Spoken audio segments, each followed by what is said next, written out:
understood and locked as story architecture constraint for all subsequent parts. Part 9 is defined as a silent emotional resonance point, not a resolution speech.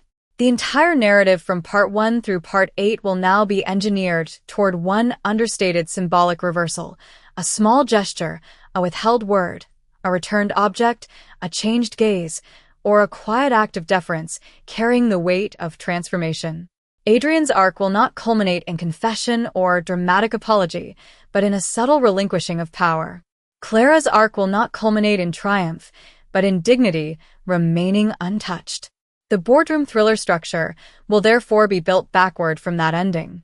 Each earlier part will plant emotional and symbolic seeds to pay off there naturally. The Swiss watch, the coffee cup cooling untouched, the handwritten note, the empty chair at the head of the table, the bill once used as humiliation becoming a silent token of respect.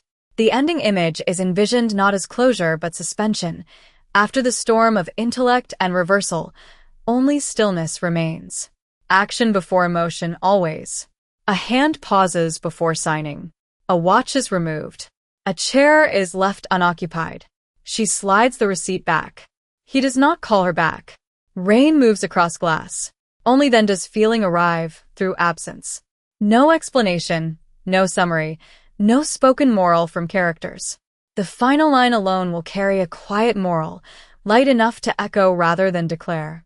All parts will now be written to converge toward that few seconds of silence moment where viewers feel the change before understanding it. Direction set. If you sign that order, your fun dies in 30 seconds. The sentence was spoken so softly half the board thought they had imagined it, yet every voice in the glass tower seemed to vanish at once.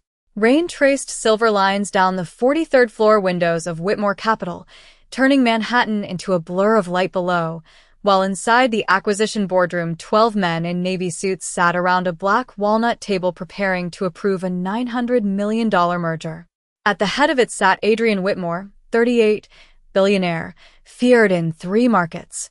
Before breakfast, his Swiss watch glinting beneath recessed lights as he tapped a Montblanc pen against the contract.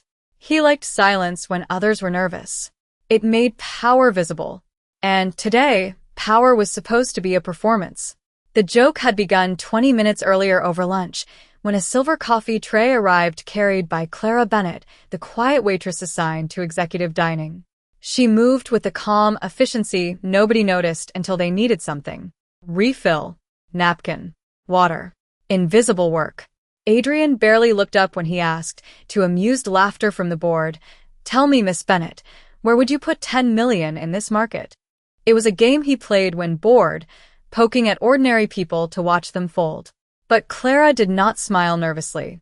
She set down his espresso, glanced once at the stock ticker rolling muted across the wall monitor, and said, "Depends.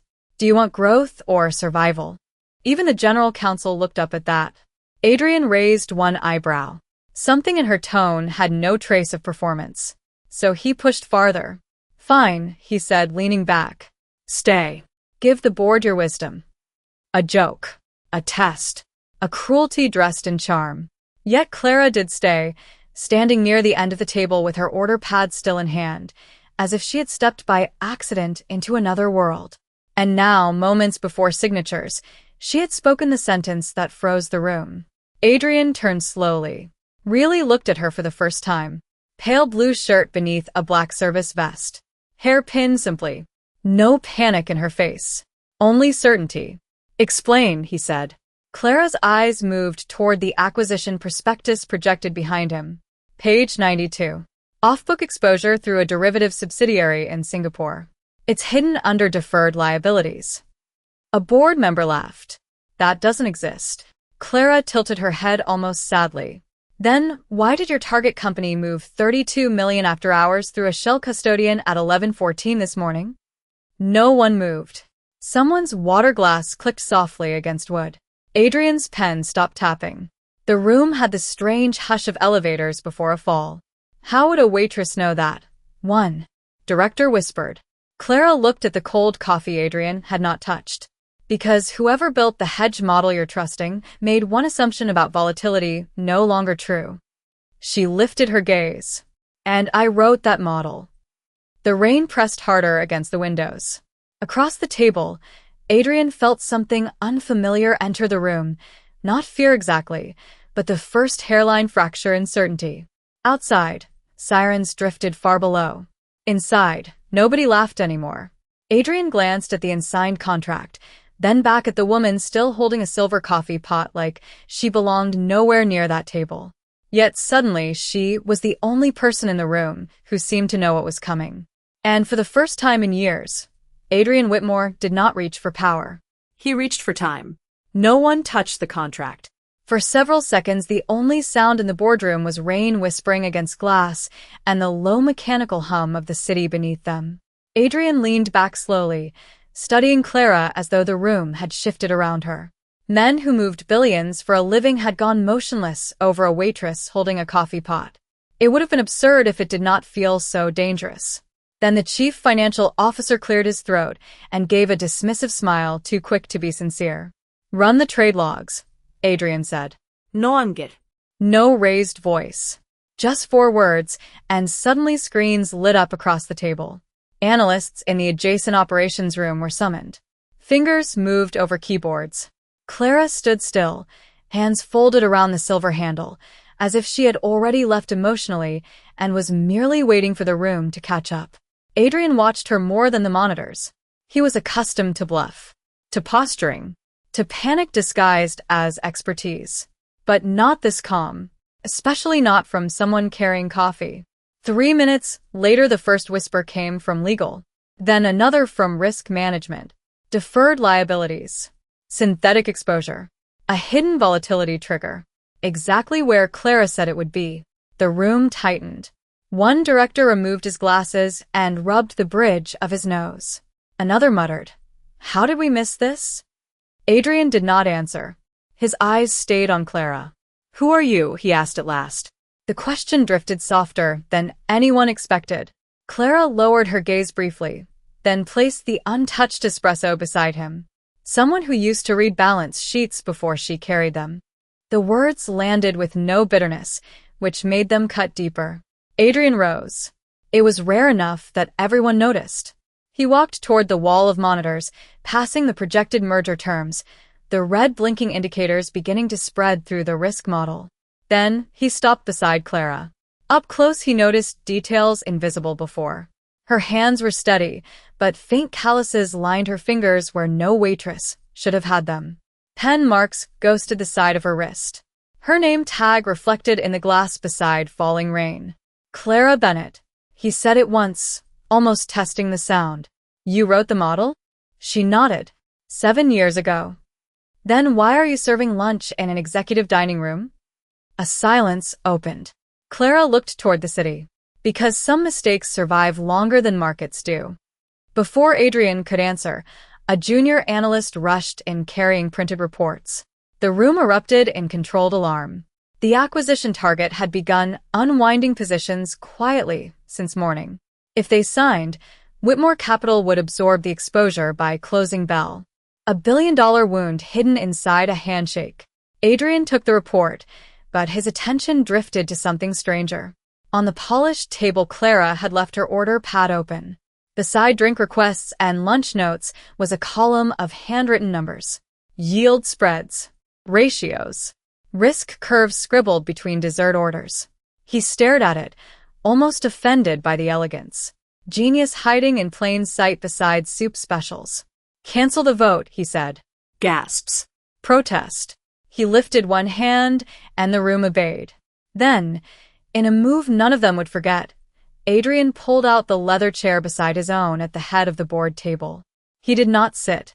He looked at Clara. "Miss Bennett," he said quietly, "take this seat." She did not move at first. Neither did anyone breathe. Beyond the rain, thunder rolled far over the Hudson like a muted warning. Clara set the coffee pot down with a soft silver click. And for the first time all afternoon, she stepped away from service and toward the table. Clara did not sit immediately. Her hand rested on the back of the leather chair, as if weighing whether crossing that small distance would alter more than a meeting. Around the table, old instincts stirred.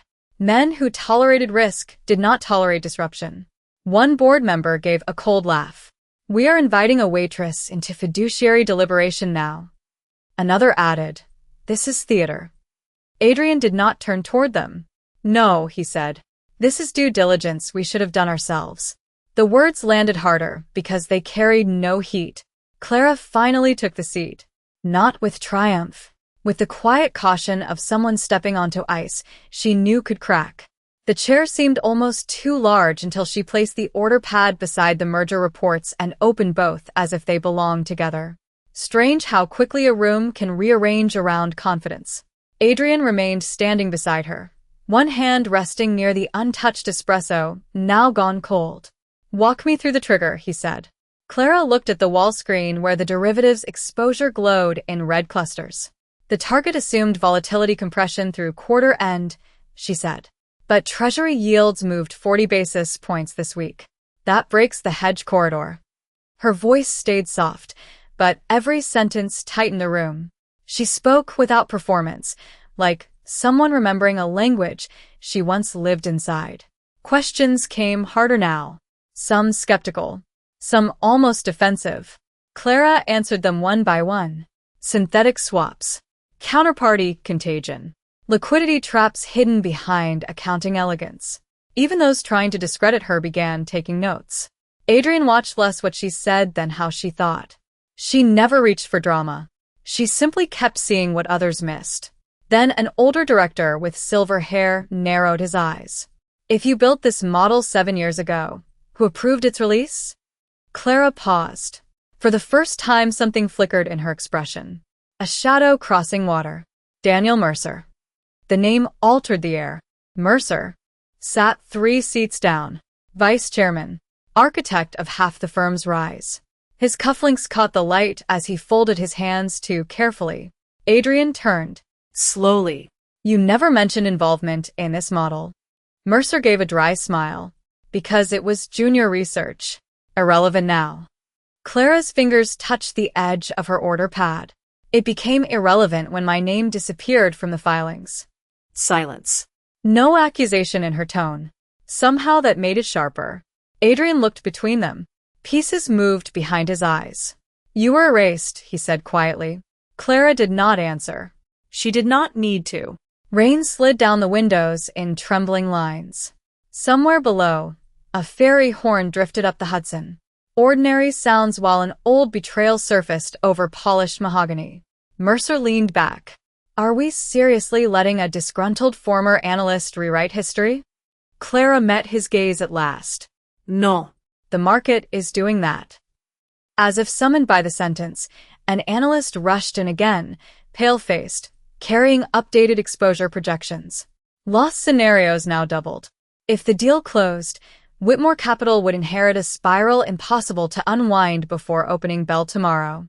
Adrian took the report and set it unopened beside Clara instead of before himself. A small motion, but several men noticed. Power had shifted 1 inch. Sometimes that is how earthquakes begin. Adrian removed his Swiss watch and laid it on the table beside the unsigned contract, a habit he had only when thinking beyond ego. Then he asked the question no one expected. If this were your firm, he said, what trade would you make now? Clara looked not at Mercer, not at the board, but at the storm darkening the glass. Then she reached for a marker and stood, moving toward the board as though she had been walking there for years. Clara uncapped the marker and drew 3 sloping lines across the whiteboard, simple strokes that looked almost modest against the glowing screens. Yet every eye followed them. You do not rescue this by closing faster, she said. You survive by making the market believe you already saw the fire. Her handwriting was precise, almost architectural. She circled a derivatives cluster and mapped an unwind path through Treasury futures, then wrote a hedge sequence none of the board had proposed. Adrian stepped closer, reading as if watching a hidden door appear in a wall. Synthetic short pressure against their offshore exposure, he murmured. Clara nodded, then buy back through the panic they created. One director scoffed. That would trigger a temporary loss. Clara turned. A temporary loss is not the same thing as a permanent wound. The room went quiet again. Her voice never rose, but somehow every objection seemed louder against her calm. Adrian asked operations to simulate her sequence. Models ran. Numbers moved across screens in rushing columns. While analysts worked, Mercer leaned back with a smile, too polished to trust. Convenient, he said. A forgotten waitress appears on the day of our largest deal and somehow holds the solution. Clara capped the marker and set it down softly. Truth often arrives inconveniently. A few eyes lowered. Mercer had underestimated something he recognized too late. Dignity can embarrass arrogance more than accusation ever could. Then the simulation returned. Projected loss reduced by 70%. Counterparty contagion contained. A path, improbable but real. Even the skeptics stared in reluctant awe. Adrian exhaled once, almost a laugh without humor. We were about to pay $900 million to inherit our own blind spot. He looked at Clara, and for a second the room disappeared behind the question in his eyes. How had he mocked this woman over lunch? How many others had he dismissed the same way? Yet before that thought could settle, Clara stiffened almost imperceptibly. Watching a secondary monitor, no one else noticed. Wait, she said. She crossed the room and pointed to an after-hours order feed. A sequence of micro-trades pulsed in repeating intervals. Too regular. Too elegant. This is not panic hedging, she whispered. Someone inside is feeding the unwind. Adrian followed her finger. The pattern repeated every 90 seconds. Mercer shifted in his chair. Small movement. But Clara saw it. Adrian saw her seeing it. Another silence opened. Deeper this time. Not intellectual now. Personal. You think this is active manipulation, Adrian said. Clara did not look away from the screen. I think someone expected us to sign today. Thunder rolled beyond the windows. Rain had softened into mist, making the city look farther away than 43 floors. Mercer stood. This is absurd. He reached for his briefcase. Adrian's voice stopped him. Sit down, Daniel. It was not loud. It did not need to be. The room obeyed old authority, but something inside it had changed ownership. Adrian turned to legal. Freeze all approval channels. No communication leaves this floor. Then to Clara, quieter. How long have you known? She considered. About the model? 7 years. About him. Her eyes moved briefly toward Mercer. Since he removed my name from the code. No one spoke. The air itself seemed listening. Adrian looked at the untouched espresso, now cold as glass, then at the Swiss watch resting beside the unsigned contract. Symbols he had not meant as symbols. Suddenly, he understood this was no longer about saving a trade. It was about deciding what kind of man remained after power was stripped of certainty. Clara returned to the whiteboard and beneath her hedge sequence, wrote one final line in black marker. Do not buy the asset. Buy time. Adrian stared at the words a long moment, then did something none of them expected. He pushed his own chair back from the head of the table and remained standing behind Clara while she spoke. Clara did not speak louder when the room leaned toward her. She simply continued, and somehow that quiet held more authority than the voices that had filled the boardroom all morning. If Mercer ceded those trades, she said, tapping the repeating intervals on the monitor, he is counting on fear to force a rushed acquisition. Panic is part of the pricing. Adrian folded his arms and watched the data scroll, but his attention kept drifting back to the woman standing where only minutes ago she had poured coffee. The shift felt almost unreal. Yet everyone felt it.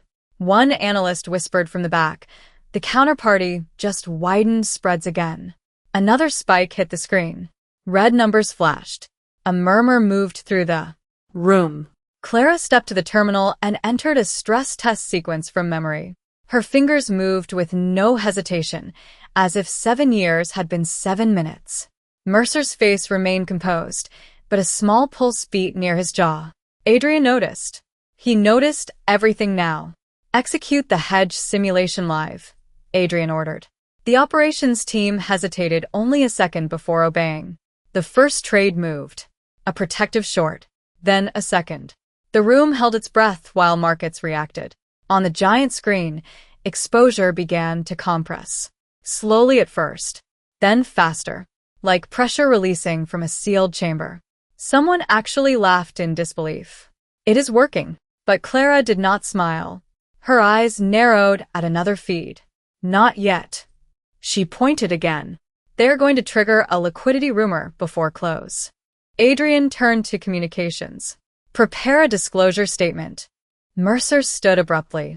You are letting a disgraced analyst steer this firm into open warfare with the street. Clara answered before Adrian could.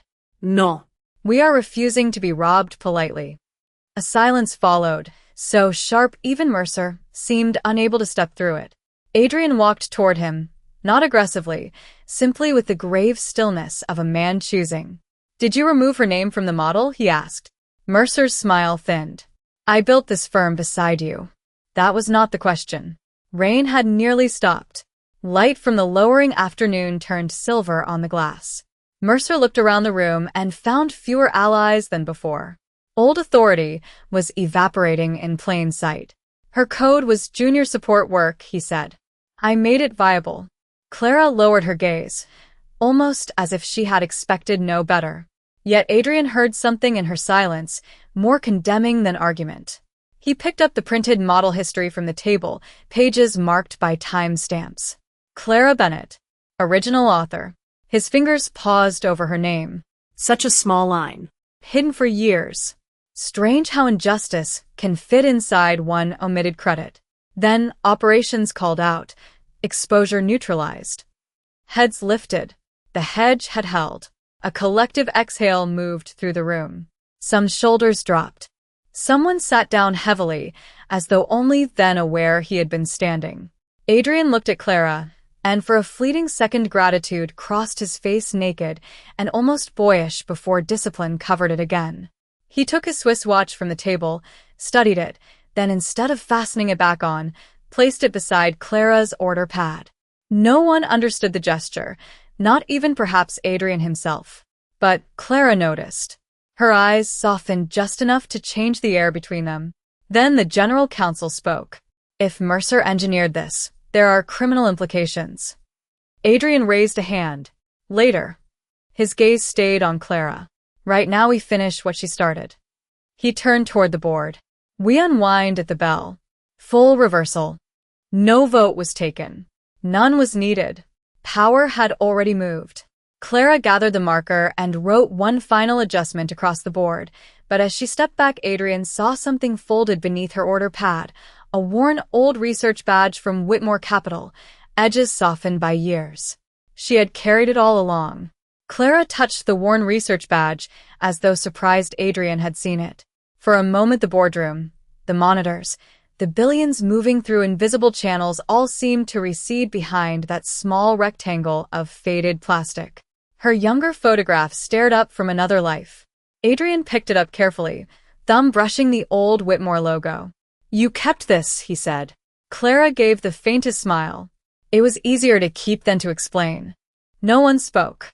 Even Mercer remained still, as if old certainties were thinning around him. Then the closing bell countdown appeared on the wall screens. 23 minutes.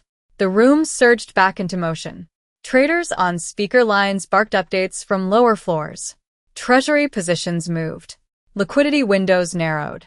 Yet inside the boardroom something calmer had entered, almost sacred in its precision. Clara resumed at the whiteboard, adding one final hedge rotation timed to the bell. Adrian stood beside her, not above, not behind, but beside. That, too, several directors noticed. If we stagger the unwind in 3 blocks, Clara said, the street will read caution, not distress. Adrian nodded once. Do it. He no longer questioned whether she belonged in the room. He questioned how the room had ever existed without her. Then Mercer rose again, slower now. Adrian, think carefully. If you follow her strategy and she is wrong, your investors will punish you for trusting a waitress over your vice chairman. Adrian turned. His expression carried no anger, only something colder and far rarer. Clarity. I did think carefully, he said. That is why I stopped listening to titles. Mercer had no answer. Silence can strip rank faster than accusation. The first unwind block executed. Screens flashed. Exposure dropped another 12%. Someone near the far end whispered, She is saving the firm. Clara did not react. She only adjusted one number and folded her hands. The humility of it unsettled Adrian more than brilliance had. Most people, given vindication, reached for recognition. She seemed intent on disappearing the moment danger passed. Why? The question stayed with him. Then legal placed a folder beside Adrian. Internal audit findings. Mercer's signatures on amended filings years earlier. Clara's authorship removed. Bonuses reassigned. A betrayal not dramatic enough for headlines, only devastating enough to alter a life. Adrian did not open the folder immediately. He slid it toward Clara. She looked at it but did not touch it. "I did not come back for this," she said softly. "Then why did you stay when I mocked you at lunch?" Adrian asked. A long pause. Rain had stopped altogether now. Sun broke through clouds and spilled amber over the glass walls, laying warm light across the abandoned espresso cup. Clara glanced at it. "Because arrogance can ruin a deal," she said. "But ignorance should not ruin 1,000 employees with it." Adrian looked down. In all his years of reading markets, he had misread character in under a minute. The realization humbled him more than the near disaster. A junior analyst entered with the latest report. The hedge had not only contained losses. It had created leverage against the collapsing target. Whitmore Capital could acquire the useful assets at a fraction of the original price by morning. A stunned murmurs swept the room. One director laughed softly. She turned a trap into an opportunity. Adrian did not smile. He was watching Clara gather the silver coffee tray from the corner as if preparing, impossibly, to return to serving lunch. "Leave it," he said. She paused. "The tray." He stepped forward and gently set it aside himself. A tiny act, barely visible. Yet something in Clara's face changed, almost imperceptibly, like ice loosening under sunlight. The bell countdown reached 7 minutes. Adrian lifted his Swiss watch from beside her order pad and, instead of putting it on, slid it toward her research badge on the table until the two objects touched. The Swiss watch rested against Clara's faded research badge like two versions of time touching at last. No one commented on it, yet several at the table looked away, as if they had witnessed something private. The countdown fell to 6 minutes. On the wall screens, the second unwind block executed. Exposure contracted further. The red warnings that had once glowed across the monitors now dimmed into cautious green.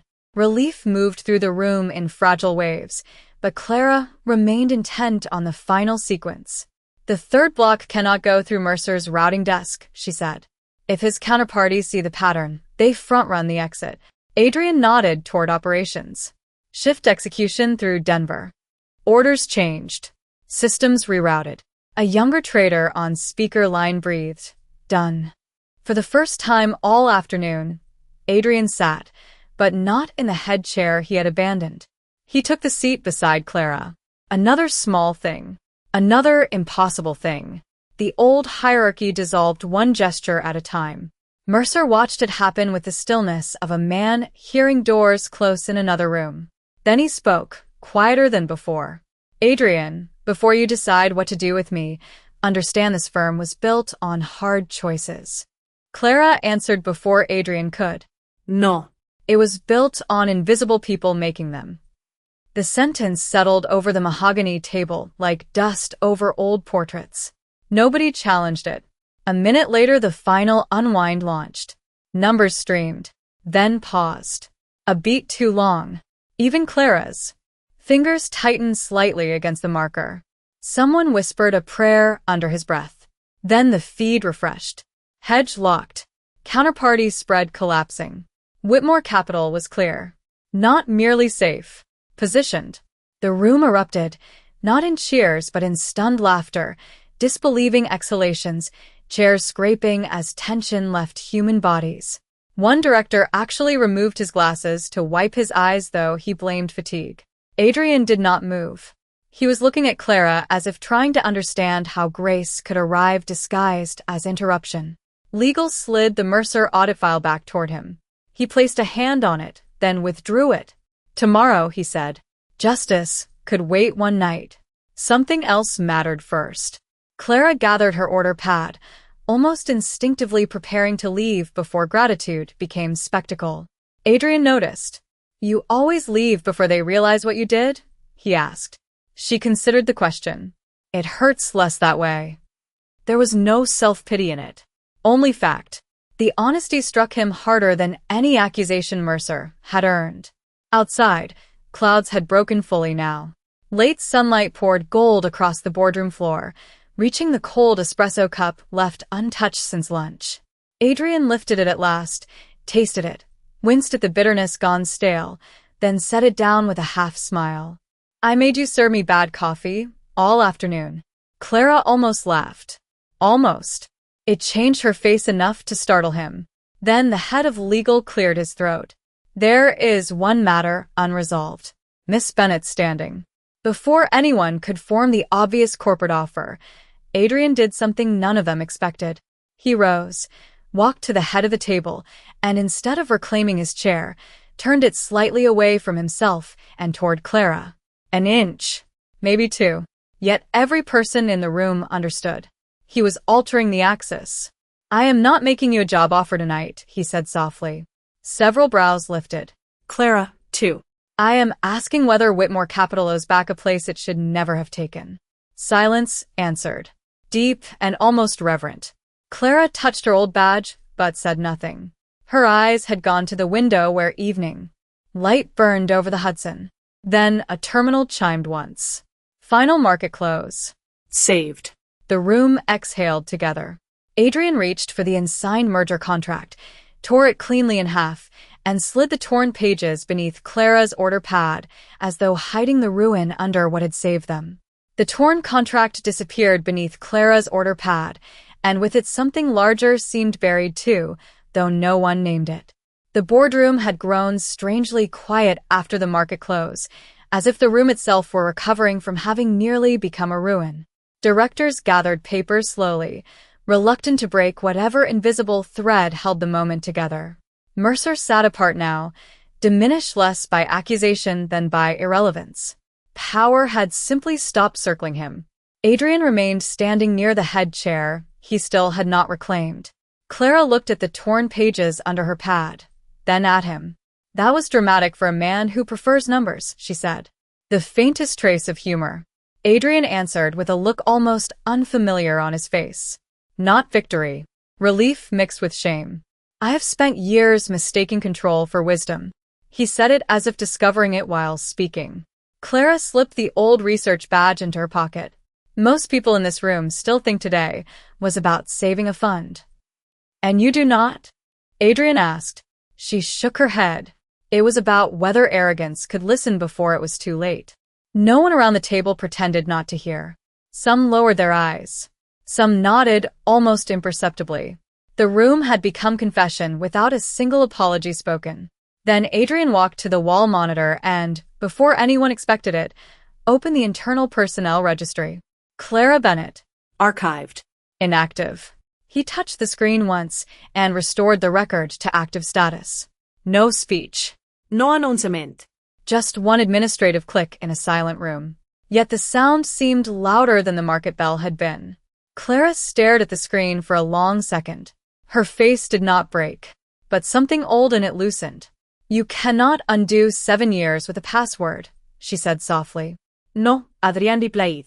"But perhaps I can stop pretending they did not happen."